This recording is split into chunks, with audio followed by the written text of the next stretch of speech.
3 tahun yang lalu dengan membawa hati yang tersakiti oleh dunia. Pada akhirnya memilih jalan yang mana tidak akan masuk akal bagi mereka yang berinvestasi di dunia. Percayalah akan perkataan orang yang paling terpercaya ini. Rasulullah SAW pernah bersabda, "Man taraka syai'an lillahi azza wa jalla illa baddalakallahu bihi ma huwa khairun laka minhu." Barang siapa yang meninggalkan sesuatu karena Allah, niscaya Allah akan memberikan ganti kepadamu dengan yang lebih baik. Salah satu nikmat terbesar dari Allah adalah dipertemukannya dengan orang-orang atau keluarga yang juga mencintai Allah dan Rasul-Nya. Keluarga yang sedang berusaha meniti jalan untuk sampai ke tujuannya, Jannatil A'la. Apalah daya seorang pemuda tersebut? Ia pun manusia biasa, juga memiliki hati yang bisa meleleh di saat mendengar nasihat atau ajakan untuk kebaikan. Setelah mendengarkan itu semua, tumbuhlah rasa itu, rasa yang tidak akan bisa dinilai atau dibeli dengan uang dan harta. Semoga ini adalah salah satu bukti Allah ganti dengan yang lebih baik. Songkok nasional Afdah Al-Furqan kita.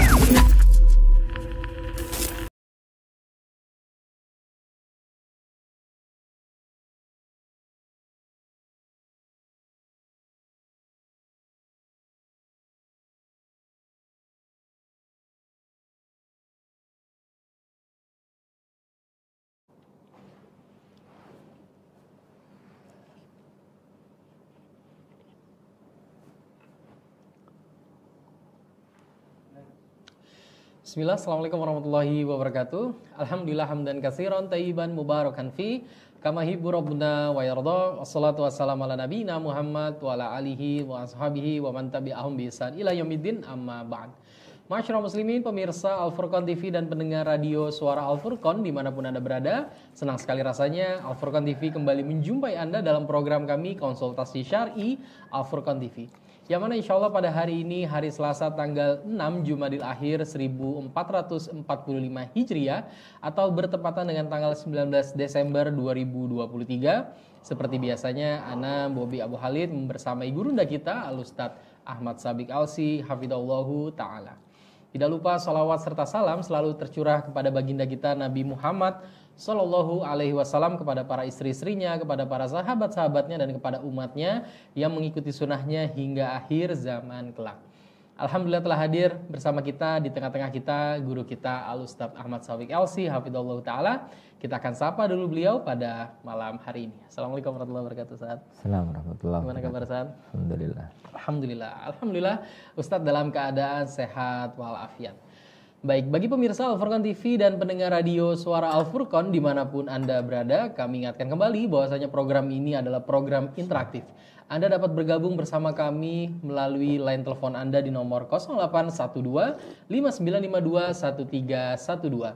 Atau Anda yang saat ini menyaksikan live streaming kami via YouTube maupun di Facebook, silahkan untuk mengirimkan pertanyaan Anda via kolom komentar. Insya Allah pertanyaan tersebut juga akan kami sampaikan pada pertemuan kita di malam hari ini. Dan juga bagi Anda yang menyaksikan melalui tayangan aplikasi Al-Furqan TV, Hijrah Apps, dan juga aplikasi dari UTV, silahkan untuk mengirimkan pertanyaan Anda via pesan WhatsApp. Insya Allah pertanyaan tersebut juga akan kami sampaikan pada pertemuan kita pada malam hari ini. Baik, kita akan mulai untuk membacakan pertanyaan yang masuk di redaksi kami Al-Furqan TV. Pertanyaan dari seorang ikhwan yang tidak menyebutkan nama dan juga tempat. Kita mulai, Ustaz, ya. Bismillah. Bismillah, Ustaz. Izin bertanya terkait dengan hukum maklar, Ustaz. Ustaz, apa hukum maklar mengambil komisi dari dua belah pihak atau salah satu pihak tanpa mengetahuinya pihak yang lainnya, Ustaz? Bismillahirrahmanirrahim. Alhamdulillahirabbil alamin. Wassalatu wassalamu ala asyrafil anbiya'i wal mursalin nabiyyina Muhammadin wa ala alihi wa sahbihi ajma'in. Wala haula wala quwwata illa billahi rabbil alamin, amma ba'd. Akhwani wa akhwati fiddin azani Allah wa yakum. Alhamdulillah kembali kita bertemu di majelis kita, majelis konsultasi syariat yakni Al-Furqan TV. Semoga Allah Subhanahu wa taala senantiasa mencurahkan keberkahan ilmu yang manfaat kepada kita semuanya. Berkaitan dengan masalah yang tadi disampaikan adalah tentang masalah maklar. Maklar itu salah satu di antara masalah-masalah muamalah antar sesama. Masalah muamalah antar sesama. Dan hukum asal muamalah itu adalah boleh asalkan tidak ada pelanggaran syariat. Jadi al-aslu fil muamalat al-hil. Hukum asal muamalah itu boleh kecuali kalau di situ ada pelanggaran syariat.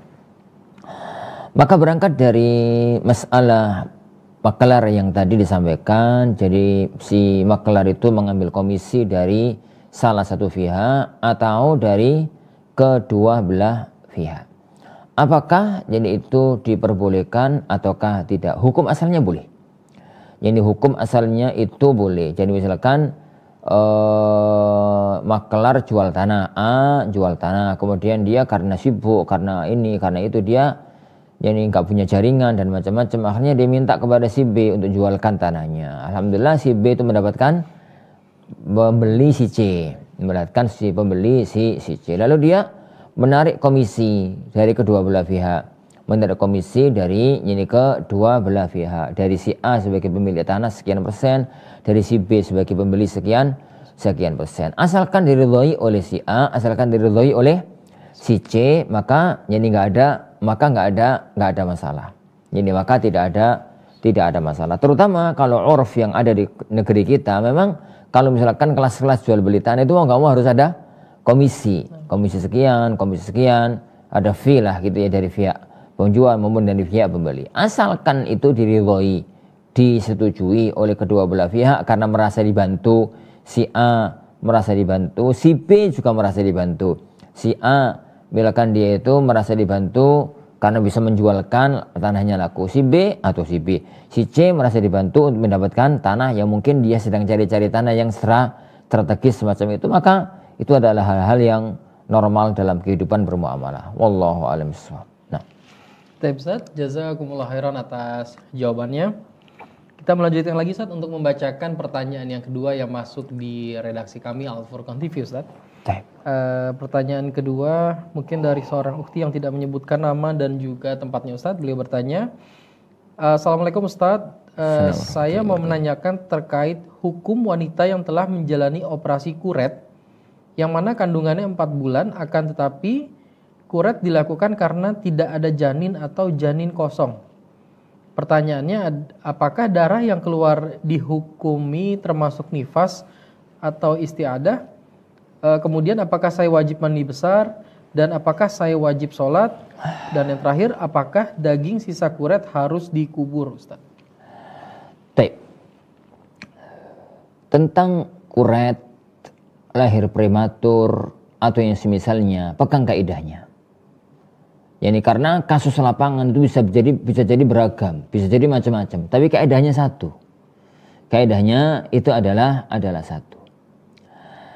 Jadi para jamaah yang dimulakan Allah Subhanahu wa taala, para ulama kita sepakat kalau ada lahir prematur, mau lahir mati di dalam lalu dikeluarkan itu bisa jadi lewat jalur kuret atau lewat jalur apalah gitu ya, di alat dorong atau yang lain sehingga nggak perlu dikuret, yang penting keluar kayak lahiran gitu, tapi prematur atau mati di luar. Jadi tiba-tiba masih sekitar 5 bulan, 6 bulan. Jadi begitu kemudian ingin lahiran, kemudian jadi bayinya itu meninggal dunia di luar. Yang penting jadi apabila terjadi lahir prematur dan itu setelah ditiupkan roh. Setelah ditiupkan roh pada janin. Dan ditiupkan roh pada janin adalah 40 hari yang ketiga. 120 hari itu ditiupkan roh pada janin. Maka janin itu sudah manusia.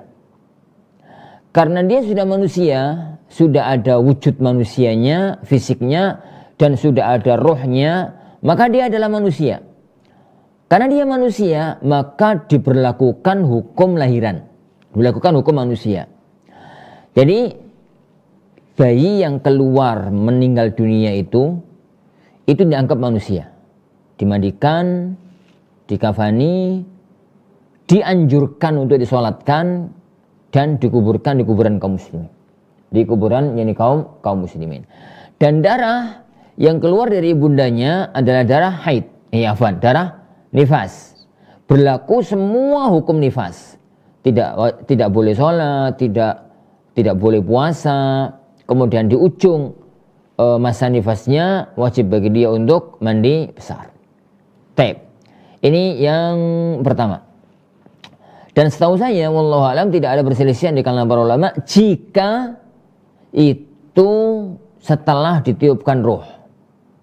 Setelah ditiupkan ruh. Yang kedua adalah apabila janin, apabila lahir prematur, kuret atau enggak kuret, gitu ya, itu sebelum ditiupkan roh dan sebelum berbentuk manusia. Jadi roh belum ditiupkan, berarti belum 120 hari. Yang kedua, yakni fisiknya yang keluar itu, yang prematur itu belum berbentuk manusia. Masih berbentuk gumpalan darah, masih berbentuk gumpalan daging, tapi belum ada wujud manusianya. Yang semacam ini, maka dia dianggap barang kotor yang keluar dari dalam tubuh. Mirip-mirip operasi tumor, mirip-mirip apalah gitu yang keluar dari dalam tubuh. Dan kalau itu pas pada waktu itu dengan proses semacam itu, maka dia bukan manusia, tidak dihukumi sebagaimana manusia. Tidak dihukumi sebagaimana manusia, dan darah yang keluar dari ibundanya, maka itu darah istihadah. Bukan nifas, bukan haid, tapi darah istihadah. Karena dia darah istihadah, maka berlaku semua hukum darah istihadah. Semua hukum darah istihadah, wajib sholat, wajib puasa, dan macam-macamnya sebagaimana yang ada dalam fikih istihadah. Yang terjadi perselisihan di kalangan para ulama itu adalah antara dua sisi. Jadi janin itu sudah berbentuk manusia, tapi belum ditiupkan roh. Jadi kan dalam teori kesehatan, seingat anak, bayi itu sudah menjadi bentuknya manusia itu kalau sudah di atas 100-an hari. Sudah pekan keberapa gitu, sudah ada bentuknya. Maksudnya sudah ada kepalanya, sudah ada tangannya meskipun kecil, sudah ada kakinya meskipun kecil gitu. Tapi masih mengalami proses penyempurnaan sehingga sampai hari 120 itu ditiupkan dulu. Apabila lahir, itu belum 120, maksudnya belum ditiupkan roh, tapi wujudnya sudah berbentuk manusia. Ini yang kemudian diperselisihkan oleh para ulama. Mazhab sebagian ulama dan setahu ana jumhur itu mengatakan ini belum manusia karena belum ditiupkan roh, maka tidak berlaku hukum manusia. Sebagian ulama mengatakan pokoknya harus berbentuk manusia, maka dia adalah manusia. Nah, dari perincian kaidah ini maka kita terapkan pada pertanyaan tadi. Ulangi pertanyaan tadi. Terkait pertanyaannya Ustaz, apakah darah yang keluar di Sebentar, kasusnya apa? Baik. Terkait hukum wanita yang telah menjalani operasi kuret yang mana kandungannya 4 bulan, akan tetapi kuret dilakukan karena tidak ada janin atau janin kosong. Oh, taib. Apabila terjadinya adalah kasus semacam itu, kalau dilakukan adalah semacam itu, berarti dipastikan bahwasanya yang keluar itu bukan manusia, karena janin kosong. Jadi berarti itu kondisinya kemungkinan masih berupa gumpalan darah atau masih berupa gumpalan daging terus gak berkembang. Terus baru ketahuan setelah lewat 120 hari.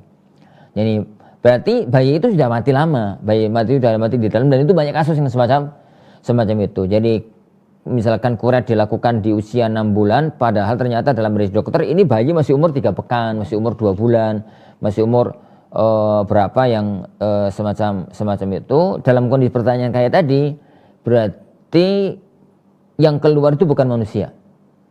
Dan apabila yang keluar itu bukan manusia, maka berarti darah yang keluar pada waktu menyertai proses itu adalah darah istihadhah. Wallahu a'lam bishawab. Nah, Baik Ustaz, jazakumullah khairan atas jawabannya Ustaz. Pertanyaan tersebut dari Bapak Haris dari Bunga. Baik, kita lanjutkan lagi Ustaz untuk membacakan pertanyaan selanjutnya Ustaz dari Bapak Arif di Semarang. Beliau bertanya, Assalamualaikum warahmatullahi wabarakatuh. Semoga Ustadz, moderator, tim dan seluruh umat Islam dimudahkan Allah dalam segala urusan. Amin ya Allah. amin. Ustadz Afwan mau bertanya, yang pertama Ustadz, apabila imam meninggalkan salah satu kewajiban dalam sholat, misal tidak tasyahud awal, kemudian imam tidak sujud sahwi, untuk makmum harus sujud sahwi sendiri atau bagaimana ya Ustadz? Pertanyaan kedua, jika waktu akikoh dan kurban anak bersamaan, maka bisa digabung atau harus bagaimana ya Ustadz? Itu yang kedua Ustadz. Dan yang terakhir, yang ketiga, apakah doa atau amalan khusus bagi ibu hamil supaya mendapat anak yang soleh dan sehat Ustadz? Jazakumullah khairan, barakallahu fiikum. Pertama apa tadi? Yang terkait sujud sahwi. Sujud sahwi. Imam tidak sujud, Taib. imam tidak tasyahud awal. Jadi untuk dudukkan masalah ya, gerakan dan bacaan sholat itu ada 3 level. Istilah yang kondang di kalangan jumhur para ulama, rukun, wajib, sunnah. Ada rukun, ada wajib, ada sunnah. Pertanyaannya tadi adalah yang wajib. Karena contohnya juga contoh yang wajib.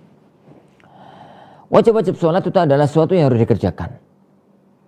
Tidak boleh ditinggalkan karena sengaja. Kalau ditinggalkan karena sengaja maka sholatnya nggak sah. Tapi apabila dia terlupa, tidak mengerjakan karena lupa, maka tidak harus diulang. Cukup ditutup dengan sujud sahwi. Cukup ditutup dengan sujud sahwi.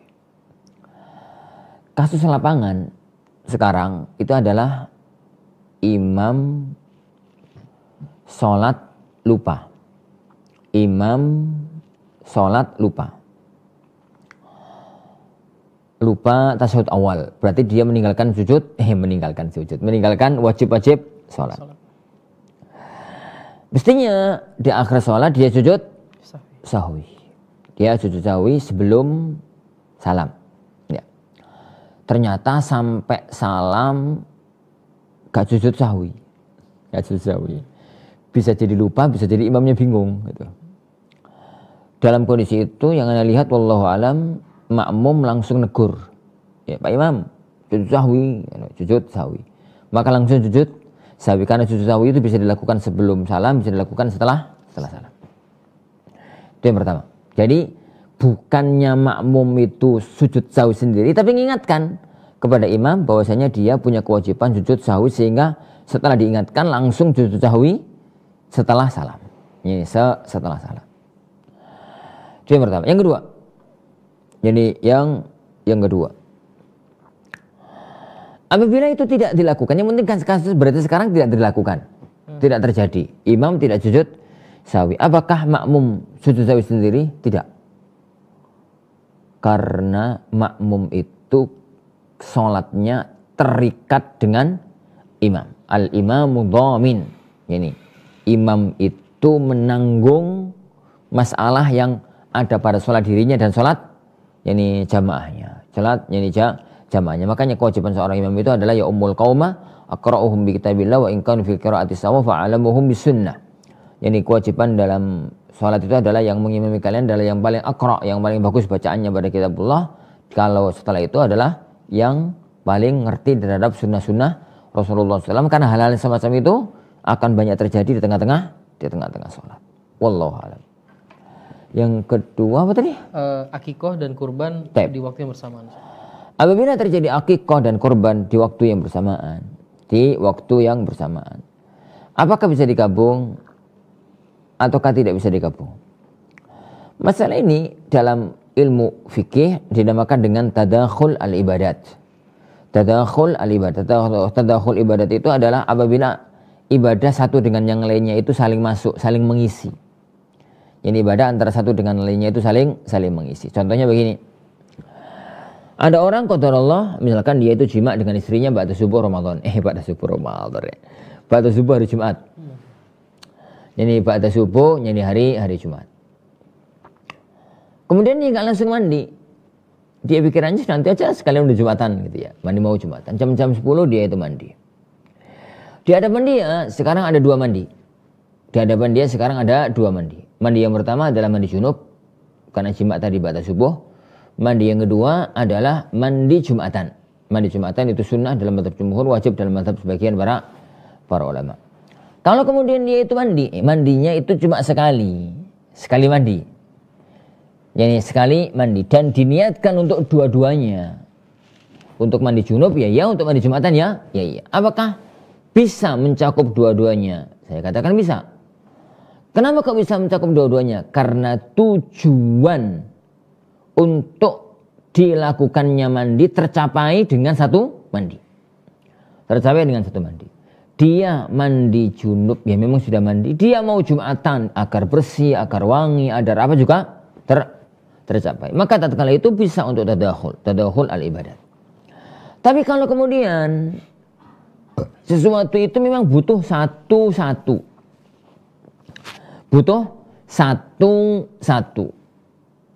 Maka tatkala itu tidak bisa untuk ibadah satu dengan ibadah yang lain itu saling mengisi. Tidak bisa antara satu ibadah yang satu dengan ibadah yang lain itu saling mengisi. Jadi kenapa? Karena yang dilakukan itu satu-satu. Jadi satu dan yang semisalnya. Makanya para jamaah yang dimulakan Allah Subhanahu wa taala dari kaidah itu maka Anda katakan kalau akikah benturan dengan udhiyah, akikah jadi benturan dengan udhiyah, maka niatkan salah satu. Bukan niatkan dua-duanya. Niatkan salah satu. Apakah itu udhiyah ataukah itu adalah akikah? Kalau pertanyaan lanjutkan, mana yang lebih utama dalam kondisi semacam itu? Akikah lebih utama. Kenapa? Karena akikah itu ibadah yang muqayyad. Yani akikah itu ibadah yang muqayyad. Muqayyad yang terkhusus, yang terikat hanya dengan satu kondisi, yaitu pas lahiran bayi. Hari ke-7 hari ini dari hari itu pas lahiran bayi. Adapun kalau udhiyah itu ibadah yang bisa berulang untuk tahun-tahun depan. Sekarang nggak bisa udhiyah misalkan tahun depan bisa, tahun depannya lagi bisa, insyaallah subhanahu wa ta'ala. Sedangkan akikah kalau sudah lewat ya sudah. Ya akikah kalau sudah lewat maka sudah. Dari situ maka akikah dikedepankan dibandingkan dengan udhiyah. Kalau memang terjadi yang bertepatan dan tidak diberikan oleh Allah kemampuan rizki, yani kemapanan, yani rizki, yani untuk bisa melakukan dua-duanya. Wallahu a'lam bishawab. Nah. Ustaz yang ketiga tadi Ustaz? Oh yang ketiga. Iya. Yang ketiga tadi? Adakah doa atau amalan khusus bagi ibu hamil supaya mendapat anak yang soleh dan sehat? Ana tidak tahu ada amalan khusus.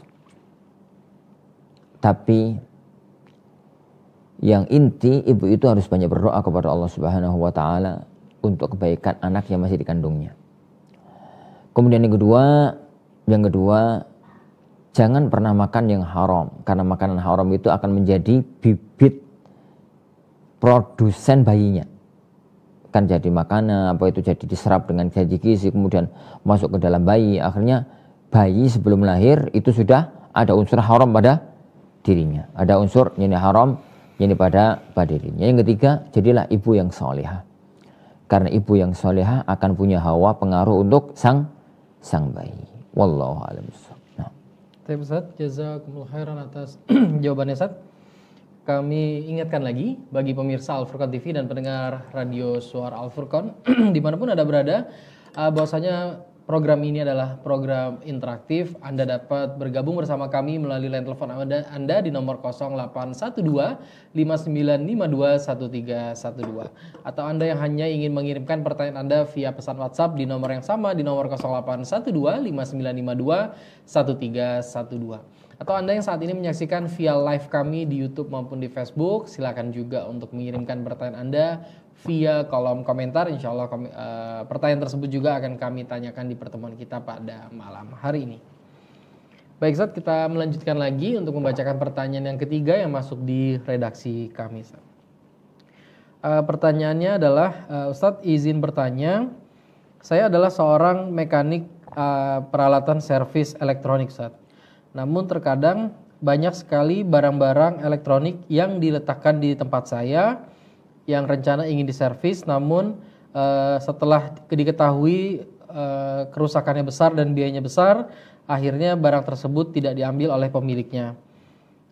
Waktu tersebut tidak sebentar Ustadz, melainkan lama dan kadang sampai dengan 1 tahun atau 2 tahun. Dan pada akhirnya saya memutuskan untuk membuang barang-barang tersebut Ustadz, karena sangat memenuhi gudang-gudang di tempat saya bekerja. Terkadang ada yang akhirnya datang dan menanyakan barang-barang tersebut, dan akhirnya mereka ada sedikit marah pada saya Ustadz. Pertanyaan saya Ustadz, apakah di situasi ini Ustadz, hukum Islam kepada saya bagaimana ya Ustadz? Karena saya memang membuang itu, saya ingin mengosongkan tempat saya sehingga bisa menyimpan barang lagi, dan pemilik barang pun tidak peduli dengan barangnya, sehingga saya bertindak seperti itu Ustaz. Mohon nasihat dari Ustaz. Nasihat ana ya akhi, setiap kali ada orang naruh barang, antum buat surat tertulis perjanjian. Jadi barang ini apabila tidak diambil dalam waktu sekian, maka antum berhak untuk melakukan ini dan itu, dan itu disepakati. Dan itu disepakati antara kedua belah pihak. Jadi di poin-poinnya aja dijelaskan gitu, apabila ini dan macam-macamnya gitu, dan macam-macamnya, sehingga tatkala ada pelanggan yang datang itu ada kesepakatan yang jelas tentang barang-barang ini tersebut. Karena rata-rata manusia itu punya sifat kepingin karpe dewi, kepingin ini maunya sendiri. Kadang-kadang itu orang itu ngerti tentang kondisi dirinya tapi nggak mau tahu urusan ini orang lain. Jadi ingat satu kasus dulu di Ma'had. Ada orang itu tamu. Qadarullah pas ana sedang di kantor. Sedang nggak jadwal ngajar, sedang di kantor. Ada tamu zaman itu zaman dulu itu belum ada satpam, belum ada apa, pokoknya ada tamu itu pas ana di kantor. Kemudian dia duduk, karena ana pas sedikit longgar tak temui, maunya ketemu dengan Ustadz Fulan. Ustadz Fulan itu salah satu kepala sekolah di zaman itu dan banyak urusan, banyak ngajar. Ana telepon Ustadz Fulan. "Udah apa Ustadz?" "Udah ngajar Ustadz." "Sampai kapan?" "Zuhur." Tamunya itu jam 8. Jam itu. "Khair insyaallah." Ana sampaikan ke tamunya. "Ada yang mau ketemu antum, tapi ya sudah, ngajar kok, ngajar aja terus." Kalau ngajar dia mengatakan, "Ustaz, saya sibuk, ini saya terus kesah, saya ingin bertemu dengan beliau sekarang, jadi saya mau ada urusan lain." Anda katakan sama dia, "Antum pergi dulu akhi, selesaikan dulu urusan antum." Ya urusan antum, kalau sudah selesai balik lagi ke sini. Terus marah-marah. Ya akhi, kadang-kadang orang itu memang begitu. Jadi maunya itu orang lain disuruh manut dengan kondisi dia. Jadi padahal tatkala itu kalau seandainya anak minta jadi beliau itu untuk nemu, itu anak zalim. Jadi puluhan orang satu kelas gara-gara satu orang. Jadi terdolimi gara-gara dia. Kemudian yang kedua, dalam Islam kan boleh nolak tamu. Dalam Islam itu kan boleh nolak tamu. Apabila dikatakan kepada kamu baliklah, maka baliklah. Karena tidak semua orang itu kondisi siap untuk ditamui saat itu. Ditamui saat itu, dan begitu hal-hal yang. Dan ini secara umum, kembali ke cerita tadi. Ya, secara umum bahwasanya banyak orang itu cara berpikirnya adalah melihat kondisi dia begitu tanpa harus tahu tentang kondisi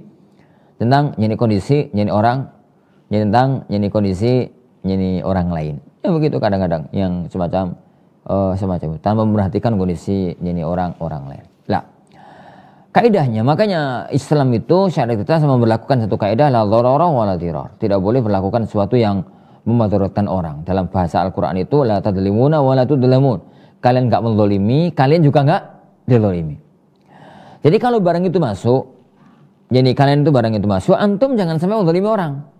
Tapi antum juga jangan sampai terzalimi kalau kemudian semua barang yang jelek-jelek itu kemudian nggak diambil numpuk. Loh, tempat antum jadi gudang loh nanti. Jadi gudang dan nggak akan ada penyelesaiannya. Nggak akan ada. Caranya agar masalah itu tidak terjadi, buatkan perjanjian. Barang ini begini. Jadi apa ya, rusaknya besar, rusaknya kecil, ajab diambil. Jadi nanti kalau setelah saya konfirmasi, itu kan sekarang zaman konfirmasi ya, barangnya rusaknya begini ini. Jadi barang ini kalau diperbaiki akan butuh biaya sekian, misalkan begitu. Kalau kemudian dia iya dikerjakan, ya dikerjakan. Enggak, misalkan ya enggak dikerjakan. Kalau emang iya, maka dikerjakan, selesai masalah. Kalau emang enggak, maka dikasih perjanjian dari awal. Kalau emang ternyata enggak, maka harus diambil dalam jangka waktu sekian bulan, misalkan itu. 2 bulan kayak 1 bulan kayak.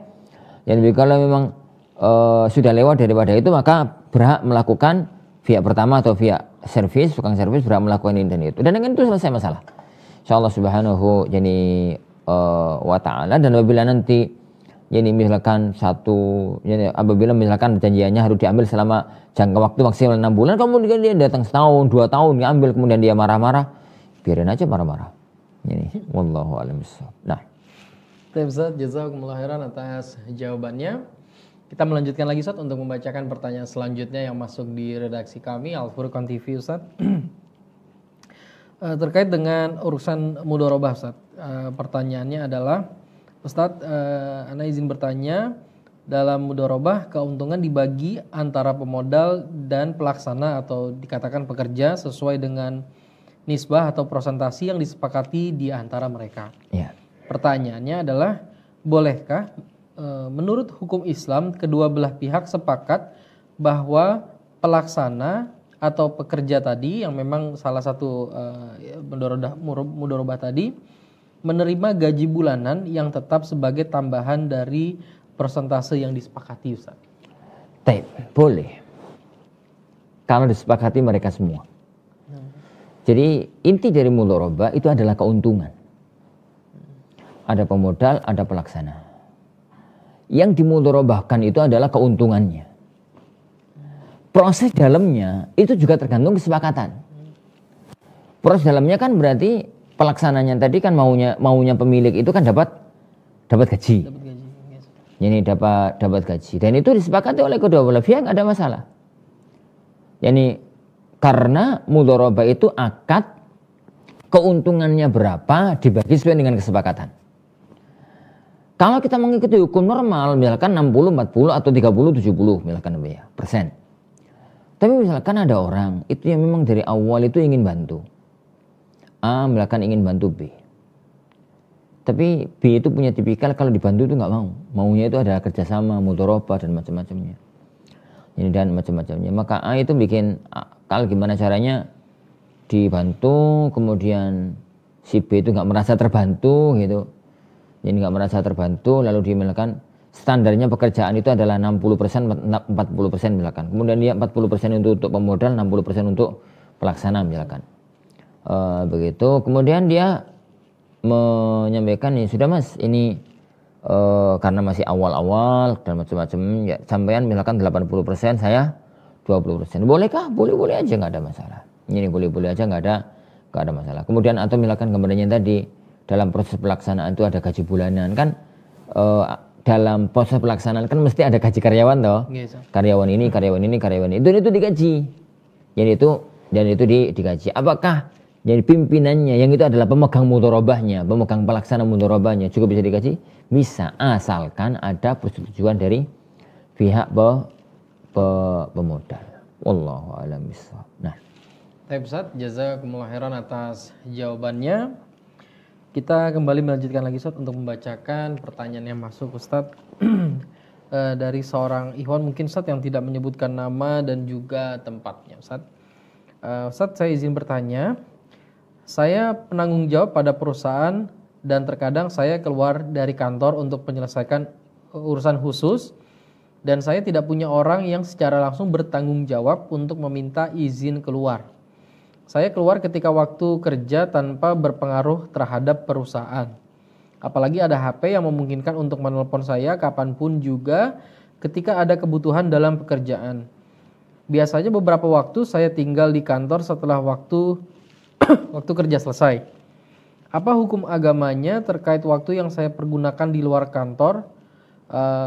Dan itu terkadang ada urusan sifatnya pribadi kepada saya, Ustaz.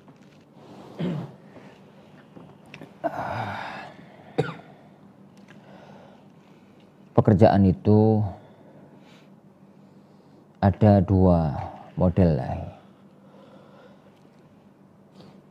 Ada sifatnya ijarah, karena antum itu kan pelaksana pekerjaan tadi ya. Ya benar. Ya betul. Pelaksana ya. Jadi ada pekerjaan itu sifatnya ijarah. Ada sifatnya ju'alah. Ijarah itu seseorang digaji karena durasi waktu. Dia harus masuk dari jam sekian sampai jam sekian. Dan dia mendapatkan gaji tertentu karena pekerjaannya itu. Ada pekerjaan itu yang sifatnya ju'alah. Ju'alah itu digaji karena progres pekerjaan. Mau diselesaikan kapanpun, mau diselesaikan berapa lama pun, pokoknya pekerjaan selesai, gajimu sekian. Semacam itu. Lah, sekarang kalau di pekerjaan yang pertama, jenis yang pertama, nggak boleh bagi orang untuk keluar urusan pribadi, nggak boleh untuk seorang itu untuk keluar urusan pribadi dengan berbagai macam alasan apapun, kecuali dapat izin dari pimpinannya yang mempunyai hak untuk mengizinkan. Tapi kalau yang kedua, ya terserah. Luang gajinya dia itu nggak terikat dengan waktu, nggak terikat dengan apa, terikatnya dengan pekerjaan. Pekerjaan selesai maka dapat sekian, pekerjaan separuhnya selesai maka dapat sekian dan macam-macam. Sekarang masalahnya adalah di posisi antum yang sebagai pimpinan tertinggi ya. Kalau nggak salah begitu tadi. Di pekerjaan tersebut Anda pemodal, kemudian pimpinan tertinggi dan mau izin ke siapa gitu loh. Karena dia adalah yang di pimpinan yang tertinggi ini tersebut, di pimpinan yang tertinggi tersebut. Kalau lihat untuk kehati-hatian, dia sampaikan hal semacam itu kepada pemodal. Wajahnya ini dan semacam itu. Meskipun kalau tidak disampaikan, yang Anda lihat pekerjaan antum tidak terikat dengan waktu, tapi pekerjaan Anda itu berkaitan dengan kelancaran, berlangsungnya pekerjaan yang ada. Adapun yang di bawahnya itu kan berkaitan dengan waktu. Makanya kan dalam dunia perusahaan itu kan, jadi manajer ke atas itu kan pekerjaannya berkaitan dengan tugas. Jadi kalau ke bawah itu berkaitan dengan waktu, jadi jam sekian. Jadi kalau sudah direktur itu kan nggak terikat dengan waktu, pekerjaan dibawa pulang gitu. Sampai di rumah itu mikir HP, apalagi dengan zaman sekarang, HP yang sekarang, apalagi dengan adanya HP yang sekarang itu, kalau sebagian teman-teman itu, kita sekarang itu kantornya 24 jam Ustaz. Ya gara-gara HP, gara-gara HP di grup itu jam 12 malam, jam 1 malam urusan perusahaan tetap dijalankan. Ya semacam itu, berarti itu mirip-mirip dengan kondisi jualah. Kalau Anda lihat nggak apa-apa. Tapi untuk hati-hatinya, maka disampaikan itu kepada pemegang modal, karena itu lebih jelas nanti hukum yang didapatkan. Wallahu a'lam. Nah. Baik Ustaz, jazakumullah khairan atas jawabannya. Kami ingatkan kembali pemirsa Al-Furqan TV dan pendengar radio Suara Al-Furqan dimanapun Anda berada, masih ada waktu bagi Anda yang ingin mengirimkan pertanyaan Anda via pesan WhatsApp di nomor 081259521312, atau Anda yang bertanya melalui live kami di YouTube maupun di Facebook, silakan untuk mengirimkan pertanyaan Anda via kolom komentar. Insya Allah pertanyaan tersebut juga akan kami sampaikan kepada guru unda kita Al-Ustadz Ahmad Syafiq hafidhahullahu ta'ala. Baik Ustadz, kita akan membacakan selanjutnya pertanyaan yang masuk di redaksi kami Ustadz, terkait dengan bersuci dari madzi Ustadz. Ustadz izin bertanya, apakah sah sholat jika kita tidak mencuci kemaluan setelah keluarnya madzi Ustadz? Saya pernah mendengar bahwa pendapat Syafi'i, Maliki, Hanafi, dan Hambali adalah tidak mengharuskan bersuci jikalau keluar adanya madzi.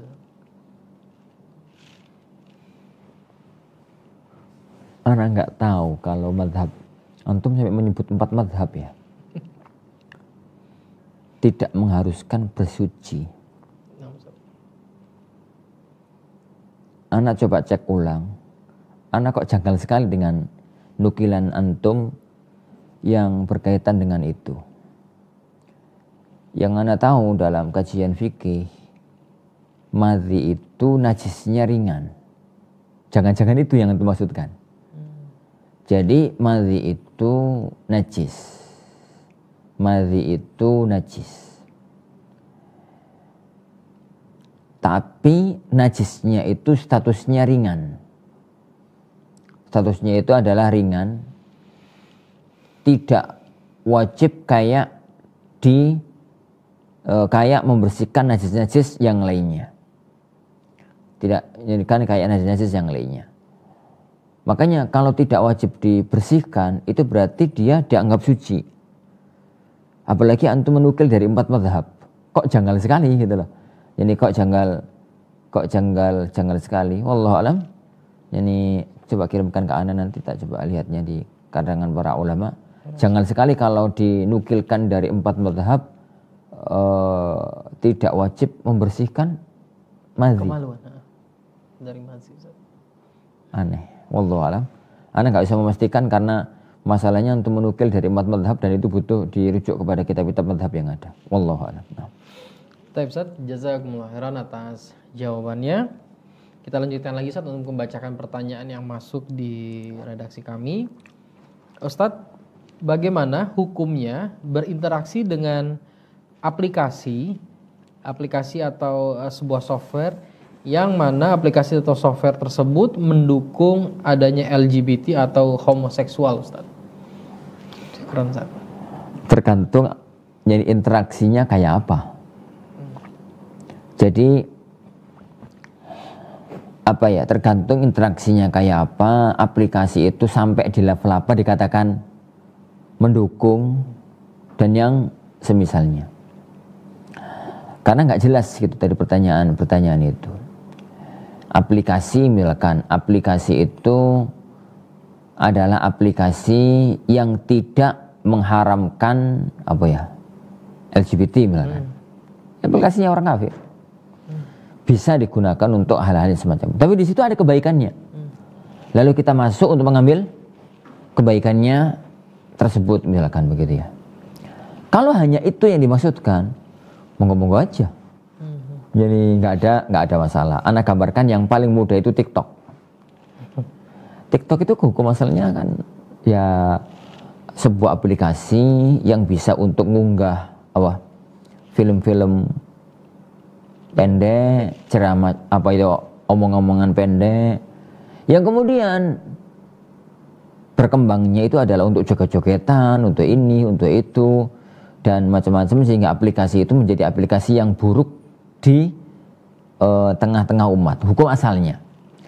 Tapi kemudian aplikasi ini menjadi aplikasi yang menyebar, viral, menyebar, ini di banyak kalangan sehingga dimanfaatkan oleh sebagian penggiat dakwah untuk menyebarkan kebaikan daripada aplikasi itu hanya digunakan untuk keburukan. Lalu kemudian ada orang yang di satu sisi banyak orang yang menggunakan aplikasi itu untuk konten keburukan atau minimalnya gak ada manfaatnya, kemudian oleh sebagian kalangan digunakan untuk menjadi konten-konten yang baik. Kalau hanya semacam ini yang dimaksudkan, boleh-boleh aja. Jadi boleh-boleh aja. Kalau emang hanya semacam itu yang antum maksudkan. Jadi hari-hari ini nggak bisa menghindar dari sesuatu yang memang ya pemiliknya itu adalah orang-orang yang tidak mengharamkan LGBT, yang kadang-kadang malah mendukung, kadang-kadang malah pelaku. Yang kita lihat adalah hakikat yang ada di situ. Tapi kalau kemudian yang antum maksudkan itu adalah hubungannya kayak apa, dukungannya kayak apa dan macam-macam, itu yang butuh perincian apa yang dimaksudkan dengan itu. Wallahu a'lam. Baik Ustaz, jazakumullah khairan atas jawabannya. Kita melanjutkan lagi Ustaz untuk pertanyaan yang masuk di redaksi kami. Terkait dengan sholat jenazah untuk anak Ustaz. Beliau bertanya, Ustaz, apakah anak-anak dimandikan dan disolati untuk diketahui anak itu berumur 8 tahun Ustaz? Taib. Jadi fikih jenazah itu 4. Mandikan, ngafani, nyolatkan, nguburkan. Ini mandikan, ngafankan, nyolatkan, nguburkan. 4 yang ini, yang 3 ini wajib, yang penting manusia. Jadi yang 3 ini, jadi atau enggak gitulah, kayak enak. Kita perinci aja. Kita perinci aja. Untuk yang mandikan, semua orang wajib dimandikan. Apapun kondisinya, wajib dimandikan, kecuali 1. Mati syahid di medan laga. Itu tidak dimandikan. Yang kedua, mengkafankan itu semuanya wajib dikafani tanpa kecuali, termasuk mati syahid, termasuk anak-anak. Itu wajib dikafani. Hanya ada 1 fikih, orang yang meninggal dunia dalam kondisi ihram. Maka kalau jenazahnya itu laki-laki, kepalanya tidak ditutupi tapi terbuka. Kalau jenazahnya itu perempuan, maka wajahnya terbuka. Kenapa? Karena dia akan dibangkitkan oleh Allah nanti dalam kondisi orang yang bertalbiyah. Dan termasuk larangan dalam ihram adalah menutup kepala bagi laki-laki, menutup wajah bagi perempuan. Itu yang kedua kalau kafan. Yang ketiga untuk sholat, semua orang muslim wajib disolati. Dikecualikan darinya 2 orang. 1 orang yang mati syahid di medan laga, itu hukumnya sunnahnya disolati tapi nggak wajib. Yang kedua, orang anak yang meninggal dunia sebelum balik. Jadi anak yang meninggal dunia sebelum balik itu dianjurkan untuk disolati meskipun nggak wajib. Adapun dikuburkan ini nggak ada perkecualian. Semua orang wajib untuk dikuburkan. Semua orang wajib untuk dikuburkan. Nah, ini fikih yang berkaitan dengan perincian hukum fikih perawatan jenazah. Tinggal tergantung tadi terapan lapangannya. Yani bagaimana? Umurnya berapa tadi? 8 tahun. 8 tahun ya. Kalau umurnya 8 tahun, maka wajib dimandikan.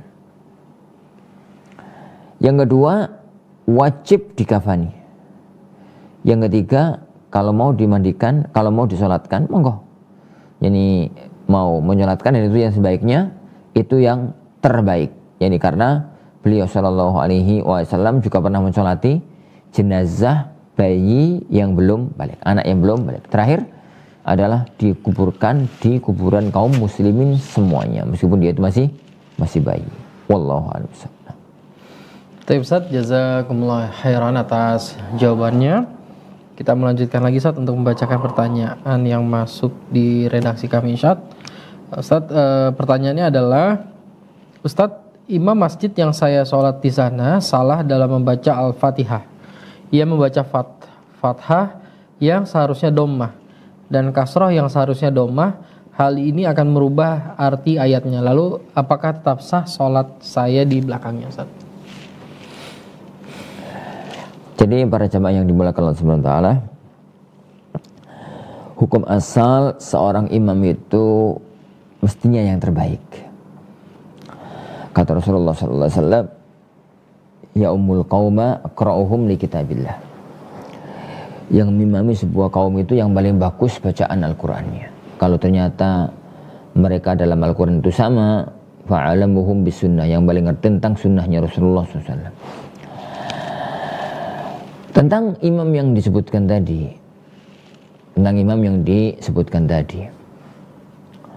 maka kewajibannya adalah ditegur yang baik, dinasihati yang baik, agar dia itu mempelajari dengan bagus bacaan-bacaan Al-Quran, agar tidak terulang hal-hal yang semacam itu. Lepas dari masalah sudah dinasihat itu belum, tapi yang penting kesalahan dia itu kesalahan yang fatal. Lahannya itu lahan jali karena sampai merubah makna. sampai merubah makna. Apakah sholat di belakangnya sah? Kalau sholat makmumnya sah. Kalau sholat makmumnya itu sah. Karena kesalahan itu kesalahan imam. Dan tidak berkaitan dengan makmum. Maka sholat di belakangnya itu sah. Yang saya titik beratkan bukan masalah sah dan tidaknya sholatnya makmum. Tapi tentang masalah masalah kelanjutan seseorang itu untuk bisa menjadi imam. Itu yang paling penting. Karena nggak layak untuk yang semacam itu. Diomongin aja yang baik, bagaimana caranya, lewat takmirnya, lewat DKM-nya, agar beliau memperbagusi bacaannya terhadap Al-Quran. Bukan harus indah, tapi yang penting benar. Ya, itu yang penting benar. Dan itu satu peringatan kepada kita. Dalam dunia pendidikan tahfidz, jangan sampai anak itu menghafal sampai benar-benar baik, benar bacaannya. Sampai dipastikan benar bacaannya. Karena kalau sudah kadung salah, kemudian hafal kondisi salah, itu memang merubahnya itu sulit dan repot. Wallahu a'lam. Nah. Ya, Taib Ustaz, jazakumullah khairan atas jawabannya. Izinkan untuk membacakan satu pertanyaan terakhir ya Ustaz ya, karena waktu telah menunjukkan pukul 9 malam. Terkait dengan apakah wajib mempelajari fikih jual beli dan muamalah keuangan Ustaz. Ada pertanyaan yang masuk seperti ini Ustaz.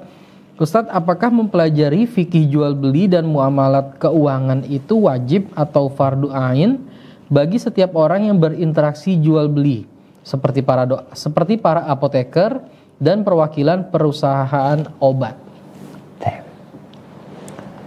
Dulu Umar bin Khattab radhiyallahu an pernah membuat aturan la yadkhul suqana illa man faqiha dinana. Gak boleh masuk pasar kecuali yang faham urusan hukum agama kami. Jadi semua orang itu kewajiban dia mempelajari agamanya Allah itu beda-beda.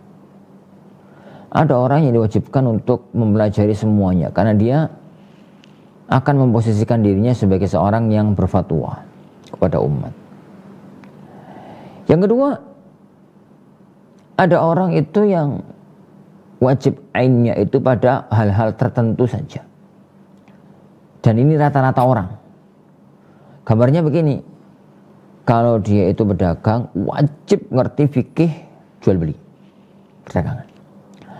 Kalau dia itu misalkan seorang pekerja ini, pekerja itu, maka semua pekerjaan itu ada kondisi fikihnya, hukumnya ini dan macam-macamnya. Kalau memang dia itu seorang jagal misalkan, wajib mempelajari fikih, yakni az-zabah, az-zakat, fikih penyembelihan binatang. Kalau dia seorang ini, dia seorang itu wajib untuk melakukan yang semacam itu karena dia itu adalah melakukan hal-hal yang semacam itu. Nah, dari sini maka siapapun yang interaksi dengan satu bidang maka wajib mengetahui hukum-hukum pokok dalam bidang tersebut. Meskipun kalau perinciannya bisa ditanyakan kepada ahlinya, tapi hukum-hukum pokok, fikih riba, fikih ini, fikih sewa menyewa dan macam-macam hukum-hukum pokok itu wajib untuk dipelajari bagi setiap orang yang dia itu interaksi dengan masalah-masalah tertentu. Adapun kalau sudah perincian, sudah tafsir dan macam-macamnya, maka itu nanti kasusnya bisa ditanyakan kepada orang yang diberikan oleh Allah amanat ilmu, yakni agama yang mulia ini. Wallahu alam bissawab. Nah, Taib Ustaz, jazakumullah khairan atas segala jawabannya dan segala nasihatnya pada malam hari ini Ustaz, dan juga kepada pemirsa Al-Furqan TV dan pendengar radio Suara Al-Furqan. Terima kasih juga jazakumullah khairan atas segala perhatiannya dan juga yang telah menyimak program kami Al-Furqan TV dari awal hingga akhir. Semoga dan kita berharap program ini sangat-sangat bermanfaat bagi Anda, dan jangan lupa untuk membagikan program yang baik ini kepada sanak saudara Anda dan juga kepada halayak agar kebermanfaatan dari acara ini bisa diterima oleh orang banyak.